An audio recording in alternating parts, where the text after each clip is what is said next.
Hey everybody, welcome back to the show. I'm your host, Billy. This is Gem City Welding. I want to thank you for tuning in to today's episode where we're going to talk about driveshaft 101. Some of the things that you need to know for your project if you're going to build a custom driveshaft for your lowrider project.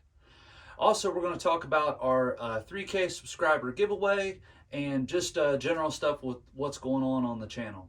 So, all that and more on this episode. Stay tuned. Come here alive.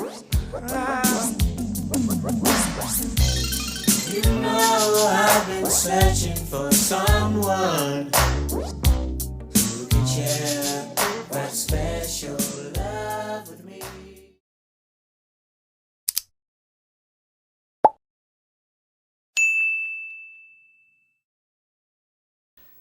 Hey, so like I said, welcome back to the channel. We're actually inside today in my multi-million-dollar studio, also known as my basement. And this is a place I like to hang out in the wintertime when it's just too cold to be outside. But it's pretty basic setup. Got a few tools and things like that. And, I've got a VHS DVD player and a little TV and stuff. And just a place for me to kind of chill out in the wintertime and hang out and work on stuff like this. So with that being said, there's something I wanted to show you guys, especially the younger crowd that watches the show who are finding themselves getting into lowriding now or haven't been in it very long, or, you may not even know about this kind of stuff. But basically what I got today is this is an episode of Trucha. This is when Trucha was on DVD, and I don't know exactly when this would have came out, probably 02 to 04, somewhere in that era. But there was a lot of guys back in the day that were putting out things like this. This was like mostly pre-internet stuff. I mean, yeah, the internet was around, but it was mostly like chat groups and, things like that. YouTube wasn't really a big thing. But anyways, you had like Trucha, you had Cali Swangin', you had Young Hog, you had a lot of different guys that was out there making content for lowrider guys. And I ate this stuff up. Anytime I had an opportunity to get one of these, I would. And I was very fortunate enough to actually meet some of these guys. I met Trucha somewhere around the 02 era, 04 year, sorry. And I met KJ from Cali Swangin' and Janky J. I met both of those guys. So that was pretty cool. But I want to show you a little bit of clip here. And this is, Trucha's video. So shout out to Trucha if you ever see this, brother. Thank you for these. It brings back a lot of good memories. So I'm going to show you young guys a little bit of clip here and let you know what it was like back in that time. So here we go. If there's any music in this, I don't own the music, okay? But some of you might have seen this on like a meme thing that's pretty big now, but yeah, this is insane.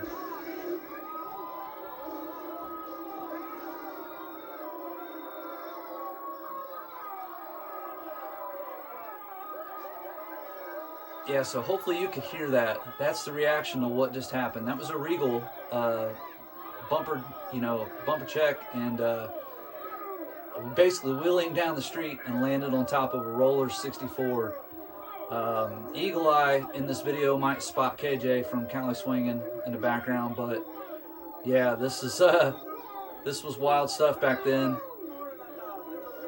There's probably some foul language here, so excuse that, but yeah, this is pretty crazy. And when these things would come out, I would buy as many of them as I could.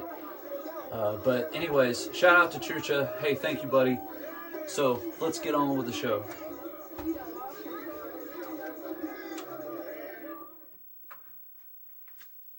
All right, so I'll kind of keep this playing in the background, and we'll talk about today's topic, which is going to be drive shafts. So if you're building a 58 to 64 and you're doing an adjustable suspension, you're doing a frame off, or you're just trying to take an old car and make it drivable again, it's inevitable. You're going to have to address your drive line at some point.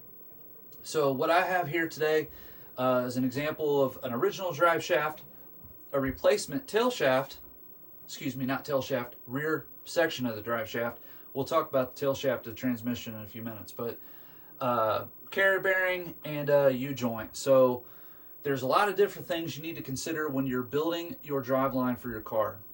First thing I think is probably obviously one of the most important, because it won't work without it, is you need to know what kind of drive shaft will work with the transmission that you're choosing for your car.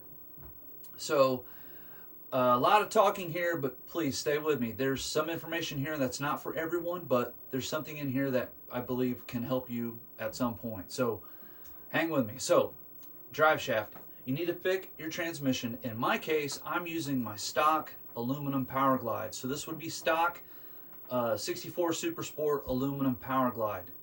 Now, I know that's not everybody's transmission of choice. Most folks would run a Turbo 350, 700 R4, 4L60, 4L80, you know, the list goes on and on. So there's a lot of different options when it comes to drive shaft, or excuse me, transmissions. I'm using the stock Power Glide because it's what I have, and mine's in really, really good shape, good condition, and it only had 40,000 miles on it when it was removed from the car. So I'm just going to run that and possibly upgrade later. But with that being said, you got to know your transmission. The next most important thing, in my personal opinion, would be you need to know what exactly you want to do with the rear setup of your car. Are you running a wishbone? Are you running a Y-bone? How high of a suspension lift do you want in the rear? How low do you want to go? A lot of factors there when you're choosing the correct drive line. So in my case, I'm using a Pitbull wishbone for my Pitbull 9-inch rear end. So I took all that into consideration when, you know, designing what I'm going to use here. And basically, you know, with a Pitbull wishbone, you are pretty much limited to 12 or I think 14-inch cylinders. Anything above that and you're kind of stretching everything and it's not really the right application for what you're trying to do. You would want to go more radical at that point with a different wishbone. But for the sake of this video and relaying the information to all of you, I chose 12-inch cylinders for the rear of my car. So I considered that, or I took all that into consideration when I picked up this unit. This unit has a slip section that you can see. So this helps with the adjustability of your suspension, whether you're raising the vehicle or lowering the vehicle. This allows you to not have your drive shaft basically bind up and damage your carrier bearing, damage your rear pinion, or any of those kinds of things. There's a ton of benefits to having a setup like this. We could spend all day on that, and I'm not going to do that. Basically, I wanted it for the adjustability of the suspension. The next thing you need to really think about is if your car doesn't have a drive shaft in it right now. If you're looking for a stock unit, let's say you want to put a Power Glide in your car and you want to reuse this front section. There's a couple things you need to know when it comes to the yoke. So the yoke part of a drive shaft has your, this will slide into your tail shaft of your transmission. So that's kind of like when I was talking about tail shafts earlier. Not all Power Glides, in my case, are created the same. So you have a cast iron Power Glide and then you have an aluminum Power Glide. Both units will use a coarse thread. So there's coarse and there's fine. Coarse would mean like 17 teeth inside of here. Fine would be, I don't know, 20, 24, 26, maybe 30. I really don't know, to be honest with you. You got to do that homework on your own, depending on what drive shaft or transmission you're using, because you need the correct yoke that will fit your transmission. Now, this one comes from a few friends of mine. They actually helped me out with this. But what I have here is a stock 64 drive shaft. And this drive shaft was on a car that had a cast aluminum Power Glide. Now, what I discovered with the cast aluminum Power Glide was that even though this is still a coarse thread yoke, it doesn't quite fit the aluminum yoke into it. So they're both coarse, but this one is like a tapered seat, I guess, if you will, where the splines inside are somewhat tapered, whereas the aluminum Power Glide are straight. So when I went to fit this into the frame, into the transmission, of course it wouldn't work, it wouldn't fit. It actually bound up and would only go into the transmission probably about an inch. Whereas the yoke for a aluminum Power Glide would slide in like 3 to 4 inches. So a big difference. That's something you need to know if you're running aluminum power glide in your car, which I know most folks won't. But if you are, make sure you have the correct yoke. If you don't have an original yoke, you can buy these online, or check your local Driveline transmission place in your area. These are pretty readily available. You can get them just about anywhere. Now, the next thing you want to consider is your carrier bearing. So this is really, really important. This is a stock carrier bearing. This is from 1964, I would assume. I don't really know. It looks like what could be factory. Even if it's not, it really doesn't matter. For the sake of this video, this is what it would have came with. It's a steel housing with a rubber bushing inside, and that helps with taking vibration out, keeping the drive shaft centered in the tunnel, all those things. Now, this was great in 1964 for what they were doing, but for what guys like us are doing now, you need to think a little bit differently. You're putting an altered suspension, you might be putting an LS in a car, hell, just a mild small block, can cause havoc on these. Also, time is not a friend of these pieces. They dry up, the rubber here dries up, they wear out. They're just not good for adjustable suspension as well. So something you need to consider changing out. There's a couple different options. Obviously, option A is you can replace the stock piece. They're super cheap. I would not recommend doing that, but hey, if you're on a budget, you gotta do what you gotta do. I get it. Second would be you can get the billet aluminum ones. I'll show you a picture of that right here. So this is what you would find in just about any place online, any drive shaft place.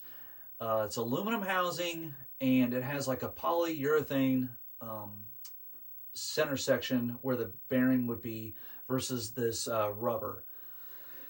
And is it a better alternative than the stock steel one? Yeah, I would say so. But there are some inherent design flaws in that aluminum piece. So a couple things to think about. One is it's aluminum. And if you've ever worked with aluminum or had aluminum fail, what you end up experiencing is that these are the two bolts that bolt your drive shaft inside the tunnel and bolt the carrier bearing to the tunnel itself. These steel bolts will thread into an aluminum housing, which is the carrier bearing. And over time, those threads will strip, they'll waller them out, and you'll be replacing a bearing.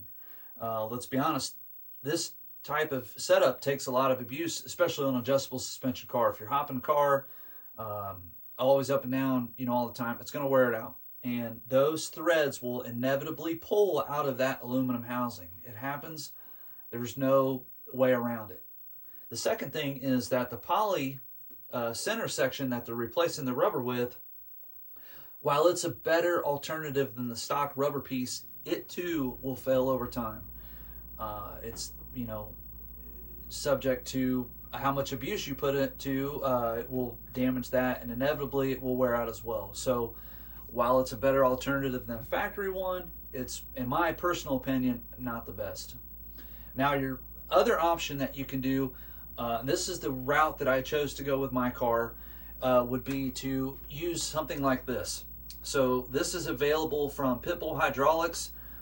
Brent, everybody knows Pitbull. He makes the rear ends for the 5864s, and now he's making rear ends for, I believe, 65 and 66s and other vehicles as well.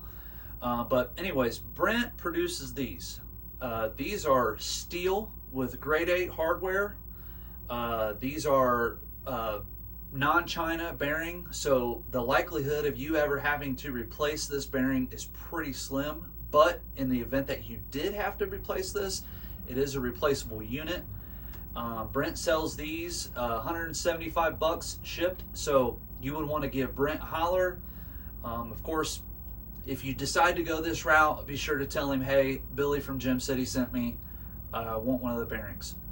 But what are the benefits to that, or to this? Well, like I just said, steel housing, grade 8 hardware, welded inside, not something you're going to pull the threads out, replaceable bearing, and for most, in all intents and purposes, this thing is virtually bulletproof. You bolt it onto your drive shaft, bolt it in the tunnel, and you're done. Just, obviously like anything else, you want to check on it when you're doing your regular maintenance on your vehicle. But we're talking, very, very strong, very heavy duty. Brent's been running these in his cars for, I think, over 20 years, and he's proven without a doubt that this is the best piece that you can probably put in your whole entire drive line. So, big thing is the carrier bearing. Let's talk real quick about U-joints. I'm not going to spend a whole lot of time on U-joints just because, I can rebuild this whole thing in this video, but I'm not going to waste your time. There's a million videos on how to rebuild drive shafts. But when it comes to U-joints, choose a quality U-joint. Rock Auto, AutoZone, your local parts place, whatever you use. I ended up going with a Moog, however you want to pronounce this. This is what I chose. I went with a heavy duty bearing, and the reason I did that is because two reasons. One is I plan on having hydraulics on the car. You guys have seen the car on the show. You know what I'm doing with it. I want something that's going to be able to withstand the punishment of the extra weight in the car, the adjustable suspension, all those things. Two, I wanted a bearing that was greasable bearing. So they sell these these U-joints with a grease Zerk fitting, or you can get them without the grease fitting. It's literally like $1, I think, difference depending on what you buy. So in my personal opinion, it's worth the extra buck to get a greasable unit. That way you're not dealing with binding issues, squeaking drive shaft U-joints, all those things. So big thing to take into consideration when you're replacing your drive shaft U-joints. So what I'm going to do is I'm going to bring you in closer, and I'm going to show you this rear section and tell you where to get it, and again, go over the benefits of having one of these. Okay, so this is the rear section of the drive shaft that I've got. A couple things I wanted to note. First of all, you can get these many different places online. Pretty much any hydraulic shop's going to have these. You can buy them through CPP, eBay. Take your pick. They're out there, but they're all, in my opinion, pretty much the same. Of course, each company's going to have their own spin on it, but you get the idea. One of the things is this has a Zerk fitting, so you can grease this entire section, and this would be the telescopic part of the drive shaft. Let's see if I can get this to open one-handed. There you go. You get the idea. So this would move in and out as the suspension goes up and down. And then the one thing else that I wanted to note is that when you buy one of these, you're going to want to make sure that you replace these clips that hold the cap inside of here when you go to install this piece, which I guess would actually technically be right here. But the point is these things can become rusty over time, and they can actually break. While that one looks okay, you never know. It might be, a little stretched out or whatever the circumstances are. Pick these up. They're super cheap. Like I said, if you buy one of these new, it should come with those. As you can see, this one's been greased really well from the manufacturer. These little caps, if you've never messed with a drive shaft, be careful. These caps are removable, and there's teeny tiny little needle bearings in there. This one's been taped up for me so I don't lose these. But you get the idea. Here would be the section that would go. So kind of the way this works is this goes towards the front of the vehicle. This goes towards the pinion. And it's the same idea. Caps have been taped on so I don't lose them. You can see a Zerk fitting there on that bearing. And that's a fully greasable unit. So that's kind of important when you go to buy one of these rear sections. And then here's a closer look at the bearing. Like I said, these are heavy duty as a get. Replaceable bearing. You can see the clip in there that comes out to replace the whole thing. Welded inside. I mean, that's about as heavy duty as you can get when it comes to this sort of thing. So again, give Brent a holler, give him a call, and of course tell him, Gem City Welding sent you. So that's pretty much the rear section for a drive shaft. Of course, if you have any questions, you're always welcome to ask me. Hit me up. Okay, so that's just about going to wrap up the conversation for the drive shaft. I wanted to give a big shout out to Zach. Thank you, buddy, for hooking me up with this unit. It's going to be cool to put it in the car, and thank you for watching the channel and being a part of my project. It means a lot. So with that being said, let's talk giveaway. I hit 3,000 subs a while back. I'm like 31 something, 3,100 something. I don't remember exactly, but that is so monumental for me. That's huge, and I try to do a giveaway anytime I hit a big milestone like that. So even though we're over the 3K, thanks for being patient and hanging in there. So what are we going to give away? Let's talk about that right now. So everybody who watches the show, whether you've been around for a while or if you're just new coming in, the motto of the show is invest in yourself. I always try to invest in myself, whether it be a tool, something safety related, something for the car, something that keeps me motivated, keeps me going, keeps me sane and taking care of myself. And I want to do that same thing for you guys. I want to invest in you. Now, what I have here isn't super big and expensive and all those things, but it's just something from me to you. So 3,100 subscribers, that's, like I said, it's a big deal. Each and every one of you matter to me, and I appreciate that very much. Now, with that being said, a large portion of my audience is unsubscribed. That's a tough one, because subscriptions help the algorithm and help people just like yourself find me and what we're doing here at the channel. So when it comes to the giveaway, there are a couple rules that we got to follow. The first one is you have to be a subscriber, okay? No ifs, ands, or buts about it. You got to be a subscriber to the channel if you want a shot at what I have to give away. 2, you got to like this video. Super simple. Click that little thumbs up, give me a like, and let that algorithm understand what's going on. And then 3, leave me a comment below. Tell me about anything. Tell me about your car. Tell me about your project. Tell me about anything you might be doing at home. Just leave me a comment below. Let me know what you're doing.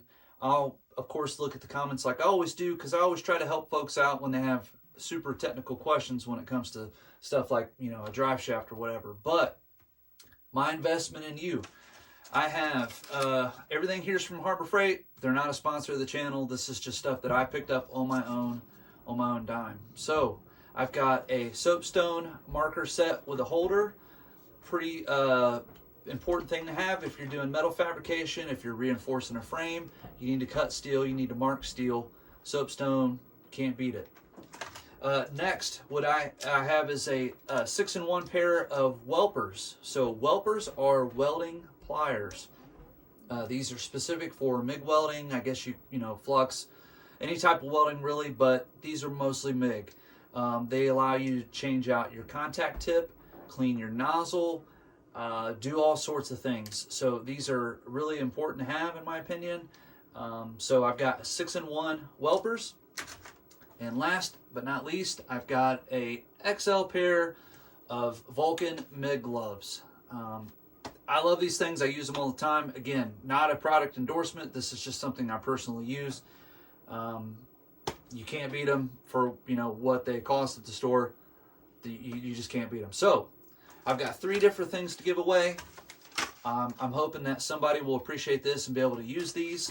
And of course, I'll cover the shipping, no problem, whenever the winner gets announced. And I'll get the stuff out to you. So again, subscribe. Give me a like on this video and leave me a comment below and tell me about your project, welding, anything that you're doing at home that you want to talk about. Let me know what's up, and we'll get this stuff out to a lucky winner coming up very soon. So, hey, again, thank you for watching the show. Thank you for checking out this episode. You can follow me on Instagram, Facebook, pretty much any place you want to. And check out some of my older videos where I'm building my 64 Super Sport into my dream car. So until next time, take care, God bless, and I will see you on the next episode of Gem City Welding.